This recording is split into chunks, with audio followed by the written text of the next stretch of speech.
Hello friends, welcome to वैदिक group tuition. आज हम डिस्कस करेंगे स्टैंडर्ड 12th के चैप्टर नंबर 3 का नाम, इसका नाम है valuation of goodwill. Okay, first topic उसमें आता है उसकी डिफाइन। तो भाई सर, गुडविल क्या होता है? तो भाई गुडविल पहले अपने डिफाइन देख लेते हैं इनकी भाषा में, फिर अपने अपने लैंग्वेज में सीखते हैं। ओके, तो गुडविल का मीनिंग होता है कि N intangible asset of business which show reputation of business, के भाई बिजनेस का रेपुटेशन शो करता है कि बिजनेस कितने साल पुराना है और उसका प्रॉफिट अर्निंग जो है वो अदर्स जितनी कंपनी है उससे फार बेटर क्यों है, उसकी वजह सिर्फ और सिर्फ गुडविल होता है। ओके, तो जो डिफाइन अपने यहाँ पे डिस्कस करते हैं कि भाई N intangible asset which show the reputation of the firm. अब फर्म हो सकता है, बिजनेस हो सकता है, एक्सवाइजेड कुछ भी ले सकते हो। जितनी ज्यादा पुराना आपका बिजनेस रहेगा उतना कस्टमर्स में आपके जो प्रोडक्ट है उसके प्रति विश्वास ज्यादा रहेगा और कस्टमर वो प्रोडक्ट और अच्छे से खरीदेगा। ओके, तो यही चीज गुडविल शो करता है। ओके, अब उसमें देखते हैं अपने factor affecting valuation of goodwill.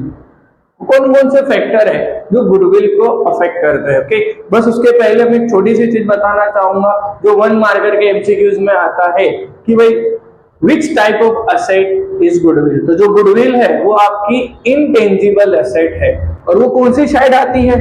तो बाई चांस ऐसा क्वेश्चन भी आ जाए तो अपना बताएंगे कि बैलेंस शीट में जो असेट साइड होता है उसमें नॉन करंट असेट के हेड में आता है। ओके, वापस से एक बार वापस के गुडविल क्या है कि goodwill is an intangible asset of business. Okay, अब अपने बात किया मैंने फैक्टर के बारे में डिस्कस करते हैं। तो सबसे पहला फैक्टर आता है नेचर ऑफ बिजनेस। बिजनेस का नेचर क्या है, बिजनेस किस टाइप का है। अब इसका एक एग्जांपल लेते हैं, जैसे कोई रेगुलर प्रोडक्ट परचेसिंग कर रहे हैं customer. Okay, for example dairy हो गया, किराना हो गया, बराबर। तो उसमें जो कस्टमर का विश्वास जो होता है प्रोडक्ट के प्रति वो जल्दी आ जाता है अदर चीज के कंपेयर में। ओके, फॉर एग्जांपल अगर स्टेबल वैल्यू कोई भी प्रोडक्ट की रहती है तो वो भी बहुत जल्दी मार्केट में आ जाता है, जिसके कारण प्रॉफिट मिलता जाता है। नेक्स्ट टॉपिक अपना आता है लोकेशन ऑफ बिजनेस। अब लोकेशन ऑफ बिजनेस का मतलब क्या है कि बिजनेस आपका कौन सी जगह पर सेटअप। ओके, ऐसी जगह जहां पर लोकेशन यूजफुल रहे। अब इसका मैं एक एग्जांपल देता हूं, एकदम पहले छोटा सा एग्जांपल देखते हैं अपने। जैसे अगर कोई चाय की टपरी है, बराबर, वैसे तो भाई चाय पीने वाले सब जगह है, मैं खुद एक चाय प्रेमी हूं।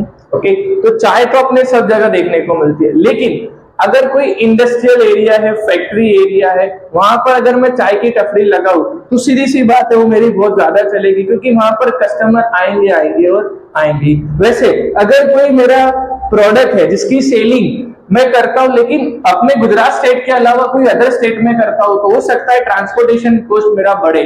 तो उसके लिए मैं खास क्या ध्यान रखूंगा भाई कि जहां पर ट्रांसपोर्टेशन सर्विस मेरे को इजीली अवेलेबल रह जाए, कम कॉस्ट में हो, मैं वहां जगह ज्यादा प्रीफर करूं। ओके, तो 2 टॉपिक सीखे अपने। सबसे पहला है नेचर ऑफ बिजनेस और सेकंड है लोकेशन ऑफ बिजनेस। थर्ड आता है अपना पीरियड ऑफ बिजनेस। अब पीरियड ऑफ बिजनेस का मतलब क्या है कि भाई आपका बिजनेस कितना ग्रोइंग कर रहा है। क्योंकि ग्रोइंग नहीं बोलेंगे, अगर ऐसा बोलते कि आपका बिजनेस कितने साल पुराना है तो भी चलेगा। जितना ज्यादा बिजनेस पुराना है, जो चीजें मैंने स्टार्टिंग में डिस्कस की है गुडविल के पॉइंट में, वही चीज शो करती है। ओके, जितना ज्यादा पुराना बिजनेस उतनी अच्छी बिजनेस की गुडविल रहती है। ओके, तो बस ये पॉइंट अपने को याद रखना है कि पीरियड ऑफ बिजनेस में। 4th नंबर का पॉइंट आता है मार्केट सिचुएशन। अब मार्केट सिचुएशन कैसी है, अगर मार्केट के हिसाब से मैं कोई भी प्रोडक्ट बनाता हूं तो सूटेबल होना बहुत ज्यादा जरूरी है। मार्केट में चलेगा वही प्रोडक्ट मैं ज्यादा बनाऊंगा तो सीधी सी बात है मैं अदर कंपनी के कंपेयर में बहुत जल्दी मेरा जो प्रॉफिट मार्जिन है बढ़ जाएगा, तो कस्टमर भी बढ़ जाएंगे। सिंपल सी बात है। ओके, जैसे मोनोपोली कंडीशन रहती है वहां पर भी ये चीजें देखने को मिलती है। इफ अगर मार्केट के अंदर ओके 2 प्रोडक्ट के बीच में अलग अलग कंपनी के 2 प्रोडक्ट है, ओके, और उसमें अगर कंपटीशन रहता है तो उसका सबसे बड़ा फायदा मिलता है कस्टमर को, क्योंकि कस्टमर को चीप रेट में बहुत अच्छे में अच्छी प्रोडक्ट मिल जाती है। ओके, नेक्स्ट अपने देखते हैं efficiency of manager. Efficiency of manager का मीनिंग क्या रहता है कि भाई सीधी सी बात है, बिजनेस के अंदर मैनेजर्स तो रहेंगे। अब मैनेजर्स है वो अपने प्लान के हिसाब से प्रोडक्शन करवाएंगे। जितना अच्छा प्लान रहेगा उसमें कॉस्ट ऑफ प्रोडक्शन कम रहेगा। अब जितना कॉस्ट ऑफ प्रोडक्शन कम रहेगा मित्रों, उतना जो प्रोडक्ट पर अपने को प्रॉफिट मार्जिन है वो ज्यादा जल्दी अच्छे से मिलेगा। ओके, तो उसमें अपने को ध्यान रखना है कि जो मैनेजर्स है वो कॉस्ट ऑफ प्रोडक्शन जो हो सके, जितना हो सके उतना कम रहे, उतना बिजनेस के लिए ज्यादा प्रॉफिटेबल है। अभी तक में अपनों पॉइंट कौन कौन से डिस्कस किए? Nature of business, location of business, period of business, okay. Next आता है मार्केट सिचुएशन और देन आता है एफिशिएंसी ऑफ मैनेजर। अब 6 नंबर का पॉइंट है, उस पॉइंट का नाम है अदर स्पेशल बेनिफिट। अब अदर स्पेशल बेनिफिट में क्या क्या आता है? बहुत सी जैसे कंपनी सर्विस प्रोवाइड करती है और भी बहुत सी चीजें हैं।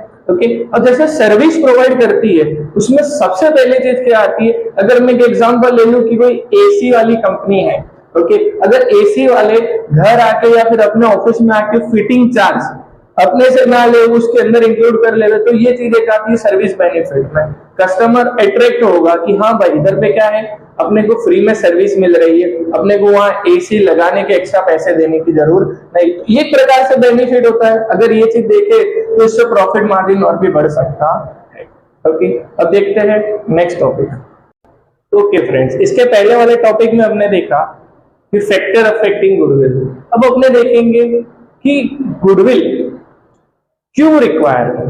ओके, उसकी कैलकुलेशन क्यों रिक्वायर्ड है। ओके, मतलब नेसेसिटी, गुडविल क्यों निकालनी जरूरी है, उसके बारे में अपने डिस्कस करते हैं। ओके, तो भाई यहाँ पर कुछ पॉइंट्स है। ओके, 6 पॉइंट देके रखे। इन 6 स्पेशल पॉइंट्स होते हैं जहां पर अपने को गुडविल की मस्ट रिक्वायर्ड होती है।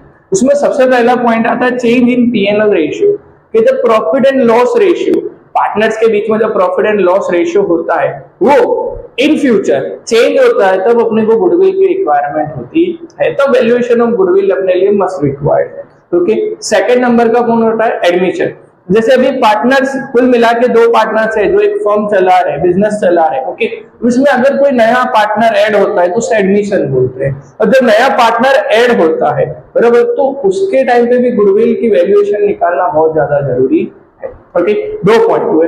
थर्ड नंबर का जो पॉइंट है अपना, इसका नाम है रिटायरमेंट। रिटायरमेंट मतलब वैसे ही जैसे 3-4 पार्टनर है, एग्जांपल के रूप में ले लेते हैं 4 पार्टनर है, और 4 पार्टनर में से एक पार्टनर को भाई ऐसा है कि भाई मुझे अब ये बिजनेस कंटिन्यू करना नहीं है, मुझे इस बिजनेस में से बाहर निकलना है, बराबर, मतलब वो बिजनेस छोड़ना चाहता है। इन शॉर्ट दूसरी भाषा में कहा जाए तो जो बिजनेस छोड़ना है तो उसको बोलते हैं रिटायरमेंट। ओके, एडमिशन मतलब पार्टनर ऐड हो रहा है, रिटायरमेंट मतलब पार्टनर निकल रहा है।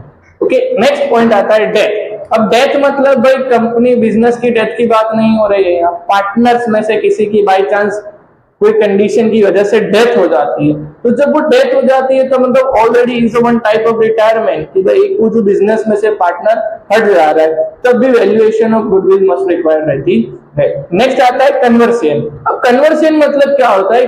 फॉर एग्जाम्पल कोई बिजनेस है या फर्म है, वो कन्वर्ट होकर जब कंपनी में हो जाता है। ओके, कन्वर्टेशन एक वन टाइप ऑफ कन्वर्ट बोलते हैं। जैसे बिजनेस या फर्म को कन्वर्ट करते हैं अपने किसमें, कंपनी में, वो चलाता है तुम्हारा कन्वर्शन। तो तब भी अपने को रिक्वायरमेंट होती है valuation, PNL ratio, admission, retirement, death, conversion. अब अपने देखेंगे अमालगमेशन। अब अमालगमेशन का मीनिंग ये होता है मतलब जॉइंट।